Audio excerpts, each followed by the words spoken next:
Taking a look at some of our national and international headlines for this Thursday morning. It is July 20th, 2017.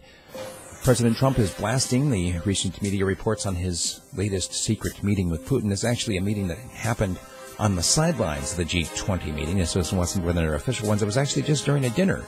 He got up and went over next to the table, and they had a little conversation. It was something that wasn't really reported on at the time.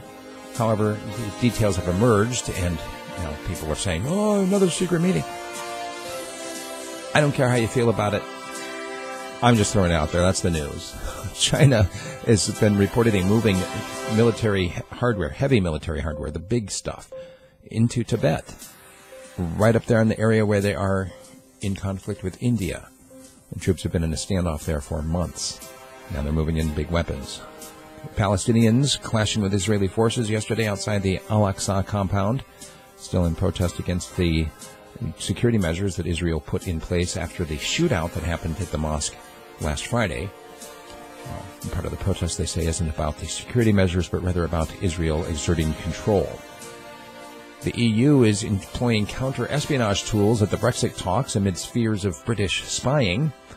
Apparently all those stories about MI6 are getting to them, and they're like, oh, we've got to do something. So can you imagine having talks with somebody in a business about negotiating and knowing that they're doing counter-espionage on you at the same time?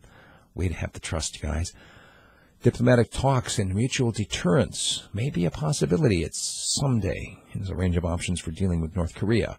At this point, obviously, the international efforts of making them stop testing the weapons is not working.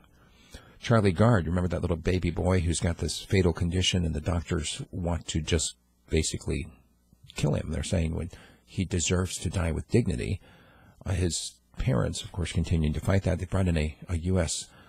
expert who tried but failed to convince the doctors there at the hospital. He's now been given legal permanent residence by Congress in the United States so that he can fly to the States and get some of this treatment.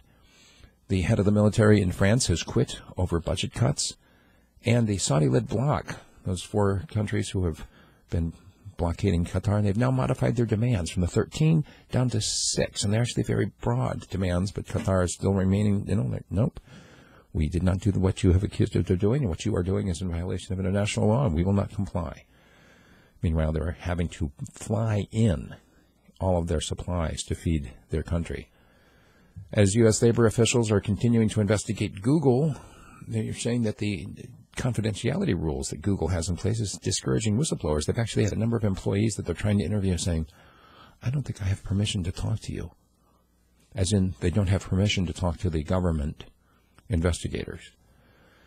China attempted to disperse the effects of Liu Xiaobo, the dissident who died in custody, by scattering his ashes at sea. This has backfired, actually. It's now activists have been staging protests at sea. And not just where he went. I mean, they're thinking, well, we won't give them there won't be a pilgrimage site. We'll scatter his ashes at sea. Now people are protesting at sea all around the world.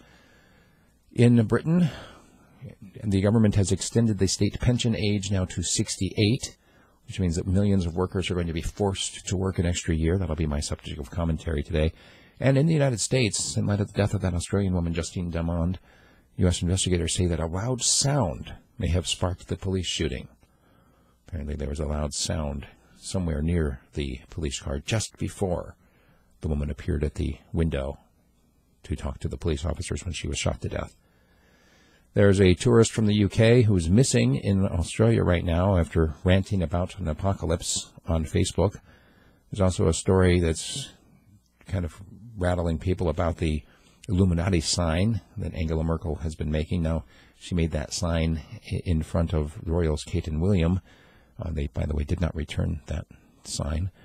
And there's an interesting story about a couple of boys, a 5-year-old and a 2-year-old, who took their mom's car on a bit of a joyride for 3 miles. One was steering, the other one working the pedals before they finally crashed. The boys weren't hurt, but now OCS is investigating this. That's what we've got for our news. If you got a news tip for me, send me an email, steve@radiofreespeech.com. Remember, we have about 30 to 40 minutes of news, which I email out audio form to all of my subscribers. Once again, radiofreespeech.com.